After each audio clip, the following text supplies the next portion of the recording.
Hey, what's up traders? This is Taylor. It is Tuesday the 3rd of January 2023, and this is your free video. So we'll jump in here, guys.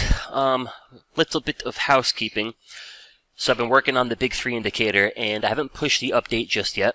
I promise we're getting a little bit closer, but this is probably what the final product for the update is going to look like. Getting rid of the arrows, and we're going to rock with the color-coded bars. So real quick here, a green candle is bullish, that's the buy signal, gray is neutral, and red of course is the sell signal. So as far as the market, guys, first session of the new year in the books. So here's where I think we're at. Take a look at the daily chart back here from August, September up until October.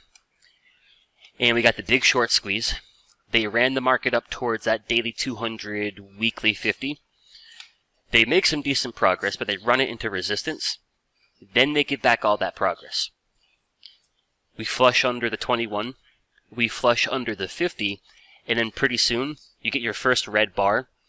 That is your daily sell signal, and from that point forward, you got your next big leg to the downside. So things are looking pretty similar here where, November, December, excuse me, we got the short squeeze.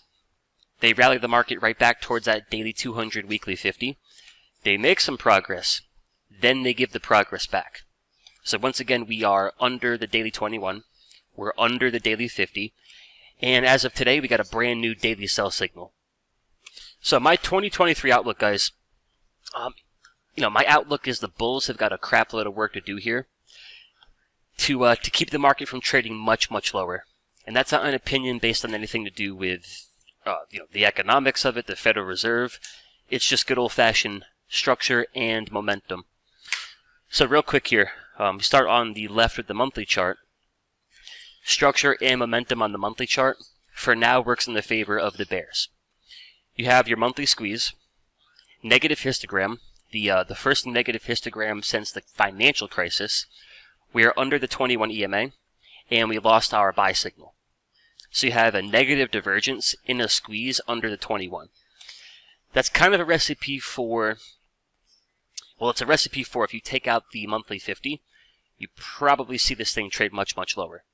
So that all for now works in the favor of the bears. The weekly chart, not any better.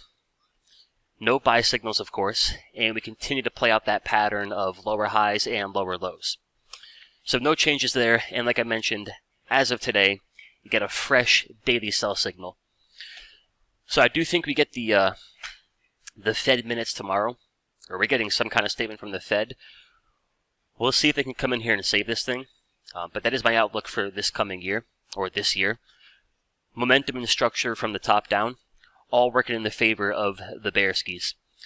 So last time we talked here, guys, which was a couple of weeks ago, I gave you the bearish case on Apple. Now, a few of you left a couple of comments, and the comments were basically along the lines of, no way Apple trades under 130, right? 130 is support. Support has to hold. Well, turns out maybe not. Brand new low of 124-ish here today, and I think Apple's got room for plenty more downside. So take it from the left to the right. Monthly chart. Monthly squeeze. Negative divergence as you lose your buy signal. Negative histogram under the 21 EMA. So look at that like you look at any other time frame. And for those of you in the simpler community, a squeeze under the 21, the negative histogram, can never be viewed as bullish. So that works in the favor of the bears. Weekly chart. You take out your key level of 130, and like I mentioned a few weeks ago, under 130, you don't really have anything here as far as support until your weekly 200 SMA around 115. The daily chart has a bunch of sell signals, and a quick look here at the lower time frames. You got your bearish bars on the 1 hour, the 30-minute, and the 15. So here's the thinking, guys. They take out that key level of 130. If they can't quickly get it and keep it back above 130, I think the door is wide open here for a push down towards 115. So the next trade I'm looking for here in Apple, and you can anchor to something like an hourly chart, for example, I would like to see a little bit of a bounce, and I want to short that bounce as long as previous support at 130 proves as resistance. So you can actually see a little bit of that dynamic back here. You break 130, you break support, you bounce back into support, but it turns out to be new resistance. Then you got your next flush lower. So I would like to see some sort of bounce here. As long as that bounce does not take the stock back above 130, I think some puts, I think something like a February call credit spread, I think it makes a lot of sense. But the most important thing to keep in mind here, and I don't think it just applies to Apple, but I think the market in general this year, be really careful about operating with this mindset that things can't go lower. Right? The poster child for why that's never a good idea, of course, is Tesla. You probably got a lot of retail thinking when Tesla pulls back to 250, there's no way we can trade lower. And then 250 breaks. Well, alright, 250 broke, but there's no way we can trade under previous support at 210. Right? We're too oversold. We're already down 50%. No way we can trade lower. 200 turns into 190, turns into 160. You probably got the retail crowd at 150 thinking, okay, at this point, there's no way we can trade lower. 150 sees 140, sees 120, sees a low of 104.64 today.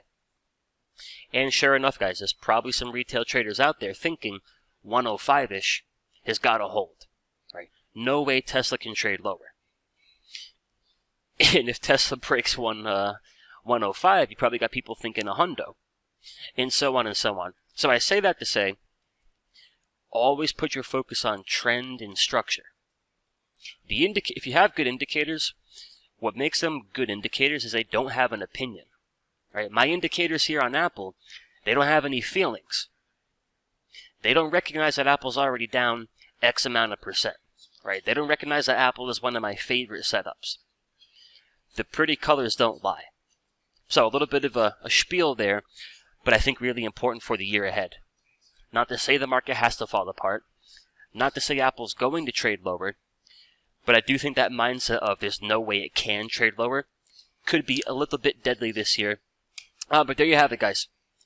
My overall outlook for the year, at least for now, is we want to be shorting the rallies until further notice. And I do think one of the biggest, if not the biggest names that could take the market lower is big old Apple here. But I will leave you with a bit of a bullish pick. Now, mind you, if the S&Ps take out support here, I don't think anything survives to the upside. But if you are looking to balance out, say, your short positions with a little bit of a long, Boeing here on the big 3 bars is actually pretty solid. So we got the bullish bars on the daily chart. We got our daily squeeze, and then our 1 hour, our 30-minute, and our 15-minute charts, they got the bullish bars as well. So the point being, if you're going to try to play something bullishly, even if it's for a few days, I think there's a lot to be said for going with something like Boeing, where you've got 1, 2, 3, 4, 5 different buy signals, versus, say, something like Tesla, who continues to get its ass handed to it here. Doesn't have any buy signals. So if the market fails here, I think everything fails. But if it all holds up for a few days, maybe we get a decent pop here. I think based on all these buy signals in Boeing, could be looking for a push up towards 200.